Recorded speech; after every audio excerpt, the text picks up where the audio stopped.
Excelente mañana, mi queridísima familia digital, comunidad de corazones despiertos, peregrinos de esperanza, almas que madrugan para encontrarse con Dios en medio del ruido del mundo. Hoy es lunes 9 de marzo de 2026 y mientras el sol comenzará a bordar de oro las primeras horas de este día, nosotros abrimos juntos una nueva página de nuestra historia. Una página que no viene en blanco, porque Papito Dios ya está escribiendo en ella con tinta de gracia, paciencia y amor. Respira profundo un momento.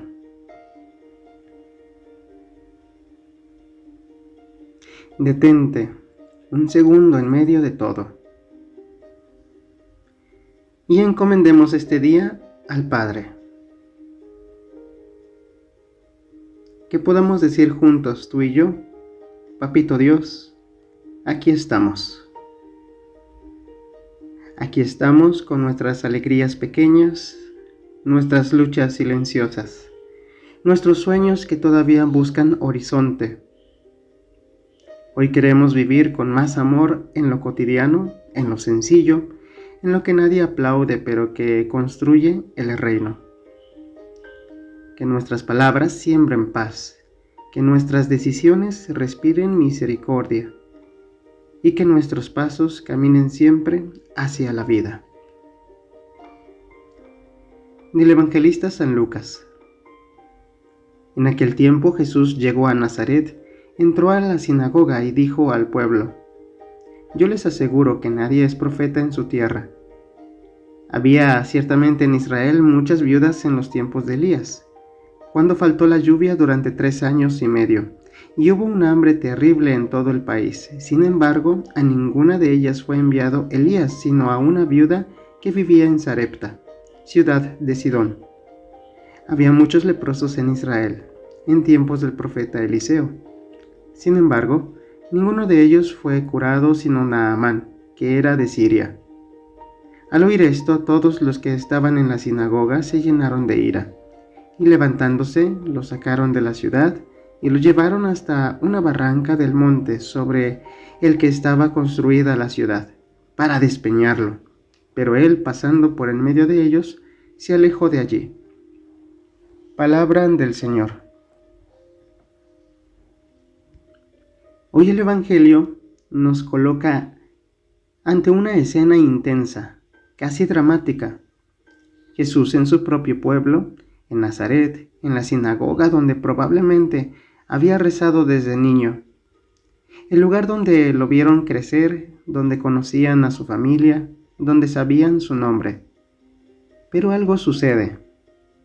Jesús pronuncia una verdad que desestabiliza.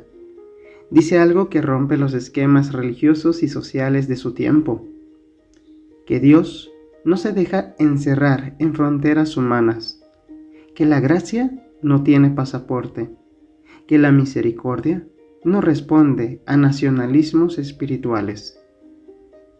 Y entonces recuerda 2 historias antiguas de Israel. Habla del profeta Elías enviado a una viuda extranjera en Sarepta, y habla de Eliseo sanando a Naamán, un sirio. No eran del pueblo elegido, no eran del círculo religioso correcto, no eran los esperados, y sin embargo Dios actuó allí. Ese fue el detonante. La gente de Nazaret no soporta esa revelación, porque Jesús les está diciendo algo profundamente incómodo: que Dios no pertenece a ningún grupo exclusivo, que la gracia puede aparecer donde menos lo imaginamos, que a veces los que se sienten más seguros espiritualmente son precisamente quienes menos reconocen la visita de Dios. La reacción es brutal. La multitud pasa de la admiración a la furia, de escuchar a querer eliminar, del asombro al intento de asesinato. Lo sacan de la ciudad, lo llevan hasta la barranca, quieren despeñarlo.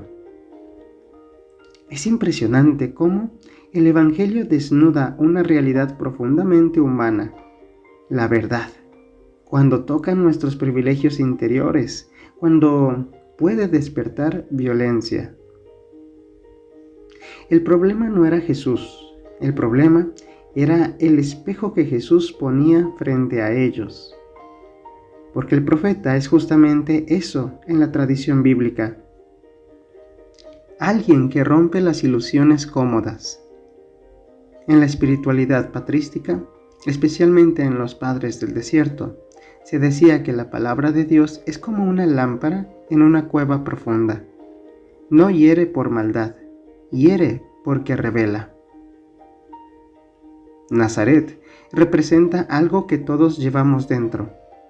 La dificultad de aceptar que Dios puede actuar fuera de nuestros esquemas.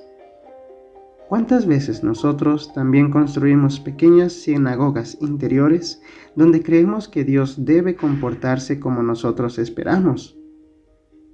Pero el Espíritu es viento, no jaula. La historia de la salvación siempre ha sido una historia de sorpresas.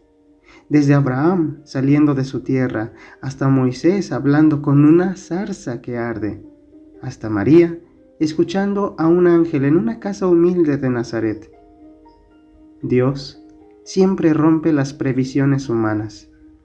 Por eso Jesús recuerda a la viuda extranjera y a Naamán el sirio, porque el reino no se mide por etiquetas religiosas, sino por apertura del corazón. La tradición mística oriental cristiana diría que el corazón que se abre a Dios se vuelve hospitalidad. El que se cierra se vuelve fortaleza. Nazaret eligió la fortaleza. Pero el Evangelio tiene una frase que parece silenciosa y poderosa al mismo tiempo. Jesús pasó por en medio de ellos y se fue. Nadie pudo detenerlo. Porque la verdad puede ser rechazada, pero no puede ser destruida. Y aquí aparece una clave muy profunda para nuestra vida cotidiana. A veces, cuando intentamos vivir con autenticidad, cuando elegimos el camino del Evangelio, cuando decidimos amar con libertad, no todos lo entenderán. Algunos incluso reaccionarán con rechazo, incomprensión o crítica. Eso también le pasó a Jesús. Por eso, ahora, el Evangelio nos enseña algo liberador. No necesitamos convencer a todos para seguir caminando en la verdad. Jesús simplemente sigue su camino. No discute, no se defiende, no busca aprobación. Sigue. Como dice Padre Jimmy, la vida sigue. Y ese es el estilo del reino. Hoy quizá este Evangelio nos invita a preguntarnos con honestidad interior: ¿en qué momentos hemos querido despeñar la voz de Dios porque nos incomoda? ¿En qué momentos hemos cerrado el corazón a la sorpresa del Espíritu? Porque el Evangelio siempre empuja nuestras fronteras un poco más allá. Tal vez hacia una persona que nos cuesta aceptar. Tal vez hacia un perdón pendiente. Tal vez hacia una nueva forma de mirar la vida. El Dios de Jesús siempre está cruzando fronteras. Y ahora, antes de despedirnos, dejemos que este mensaje se transforme en una pequeña oración para acompañarnos en el día. Hoy Dios caminará por las calles de tu historia sin anunciarse. Tal vez llegue en una conversación inesperada, en una mano tendida, en una verdad que al principio incomoda pero después llena. Porque el reino siempre nace donde alguien se atreve a amar un poco más. Que Papito Dios bendiga tus pasos hoy, que Cristo camine contigo en cada decisión, que el Espíritu Santo ensanche tu corazón para reconocer la presencia de Dios incluso donde no la esperabas. Y la bendición de Dios Todopoderoso para ti y tu familia, Padre, Hijo y Espíritu Santo, descienda sobre ustedes y les acompañe hoy y siempre. Amén. Nos encontramos mañana para seguir escribiendo juntos otra página de esta gran historia donde Dios siempre tiene la última palabra. Hasta pronto.